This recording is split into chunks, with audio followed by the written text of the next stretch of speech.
All right, hi everyone. In this video, we are going to go through the lecture material for section 14.9. Just a reminder, due Monday, you have 14.6 and 14.7 for homework, and then test 2 is coming up next Friday on chapter 14. The overview is already in Blackboard. All right, so let's get started here. We are looking at section 14.9, and 14.9 is called Lagrange multipliers. Lagrange is the name that you may not know how to say. And in this, so we'll start with just kind of the general theory behind what's going on, and then more procedurally, what do we actually do, and then we'll look at a couple of examples from the section. So first, the theory.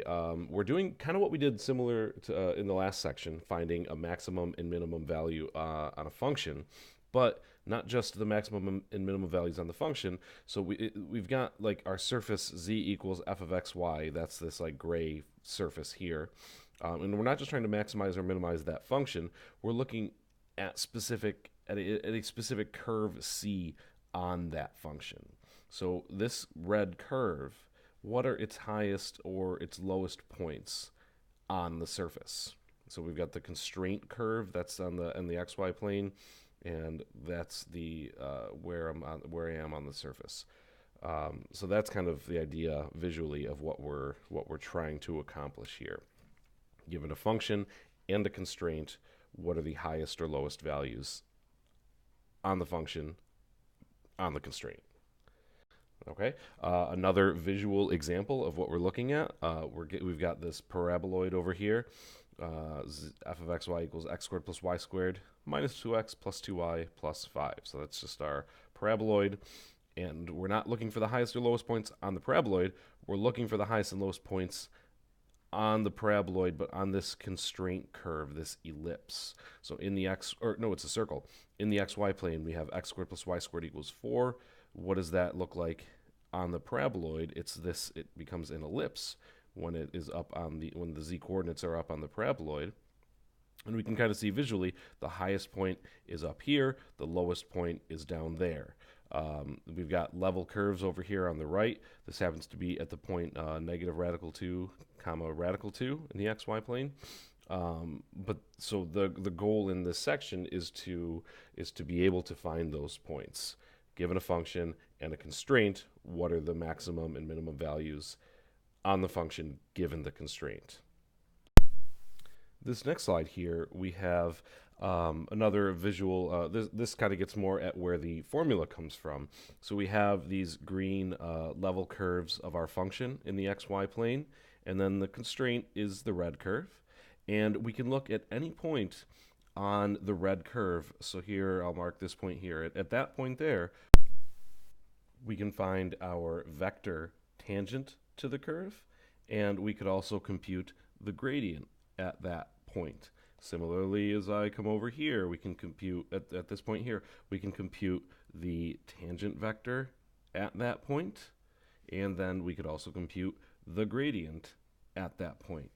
But over here, at this point that they've got marked AB, we can find we find that the gradient on the constraint and the gradient on the function happen to be pointing in the same direction. Not necessarily the same length, but they are both pointing in the same direction.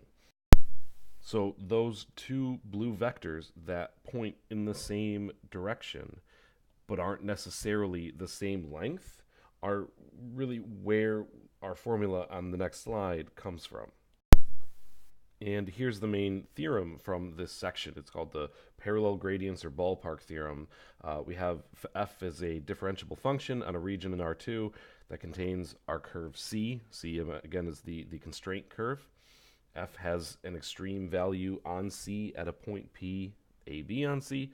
Then the gradient of f at that point is orthogonal to the line tangent to c at P, assuming the gradient of g is not 0. It follows there is a real number lambda called a Lagrange multiplier such that the gradient of f at AB is equal to lambda times the gradient of g at AB. So that sounds like a whole bunch of junk, but the main formula here that I'm going to underline says that the gradient of f and the gradient of g at the point AB, at this maximum or this extreme value, are equal to each other except for some constant. And we use this we use a real number, we use the variable lambda as that constant. So to go back, if I were to go back to the previous slide, right, that just says that they're equal to each other, but not necessarily the same length, or they point in the same direction, but not necessarily the same length. And the reason that they're calling this the ballpark theorem and comparing it to this, giving it this baseball analogy, is, remember, as at just like in the last slide, at each of these points, as I move around my constraint curve C, we can compute the tangent vector, but only at one of them is that tangent vector also the highest point on my function, and that's at that point P that we've got here. So we're kind of like looking around the outfield at a ballpark. That's why they compare it to that. Okay, so procedurally, how do we actually do these problems and maximize our function given a constraint?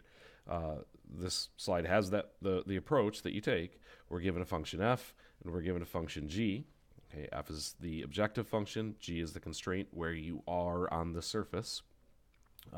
We compute both gradients, the gradient of f, the gradient of g, and set them equal to each other with this lambda.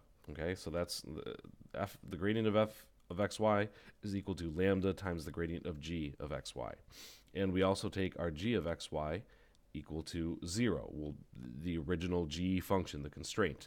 And then among the values xy that we find in step 1, so we'll do a whole bunch of algebraic manipulations in that step 1, we select the largest and smallest corresponding function values. So whatever x and y coordinates we get, we substitute them into f.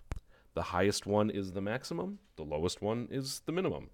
Okay, so step 1 has a whole bunch of algebra. Step 2 is plug it into the original function and see what happens.